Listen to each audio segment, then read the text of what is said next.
খাবারের মধ্যে কি আছে?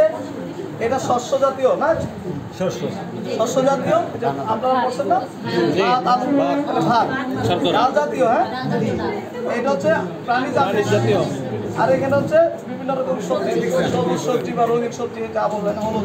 ঠিক আছে, তাহলে সবজি থাকলো আর পানি খাবে। হ্যাঁ, ডিম পরে নাস্তা খাওয়াবে বিকালে। ঠিক আছে, এই হলো বিষয়। এখন আমরা 3 ক্যাটাগরিতে খাবার বানাবো, তাই না?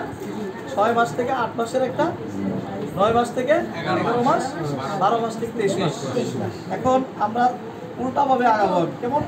6 মাসেরটা যেহেতু ঘন হবে, খাবার নষ্ট না করার কারণে ওইটা দিয়ে ডাল দিলে ঘন হয়ে যাবে। তাই না? তাহলে প্রথমে একটু এখান থেকে সবজি নেবেন আপনি, এখান থেকে অল্প একটু চিকেন নিলেন, নিয়ে এখন আপনি যখন বড় বাচ্চাটা বানাবেন, তাহলে আপনার কাছে তো এই একটা বাটি ভর্তি চিকেন আছে। এই রোস্টটা কী করবেন? এই বাচ্চাটা হাতে দিয়ে দেবেন, তাই না?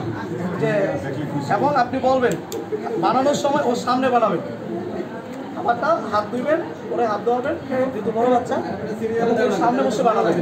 যে দেখো বাবা, একটু ভাত নিলাম, সবজি নিচ্ছি, একটু চিকেন দিলাম, ডাল দিলাম, তার মানে ও এগুলা মাথায় সেট হচ্ছে, চিনতেছে। এবার আপনি যেহেতু বড় বাচ্চা, আমরা পিছন থেকে আসতেছি, দলা দলা হবে, তাই না? তাহলে আপনি ওরকম করে একটু মাখান।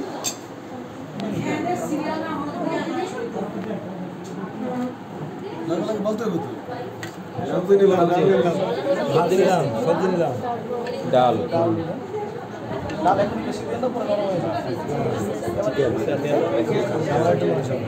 অল্প একটু জাস্ট কবি নয়, যে একটু দিলেন, তাহলে যে খাবে আর বাকি কম করে যাবে। ঠিক আছে, এবার আপনি কি করবেন? আগে সবাই কি করেন? দলা দলা করে কয়েকটা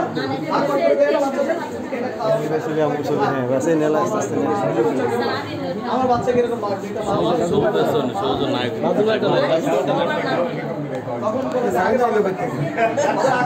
আগে বাবাটা তাহলে এইগুলা কিন্তু প্র্যাকটিক্যাল জাস্ট এক্সপিরিয়েন্স।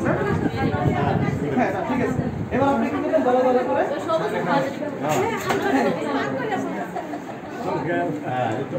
ঠিক আছে, এই দলা দলা করলেন, এটা ভাগ করে দিলেন, মানে টেকনিক যে এটা বাবার, এটা মার, এটা হচ্ছে বোনের, এটা ভাইয়ের, এটা তোমার। তাহলে ওইভাবে এবার আচ্ছা, এবার বাবাটা খাবো, এইভাবে কিন্তু আগ্রহ বাড়ে। এটা কাজ আমরা 12 থেকে 23 মাস এই খাবারটাই যদি আমি 9 মাস থেকে 11 মাসে করতে আমার মিটিং হচ্ছে।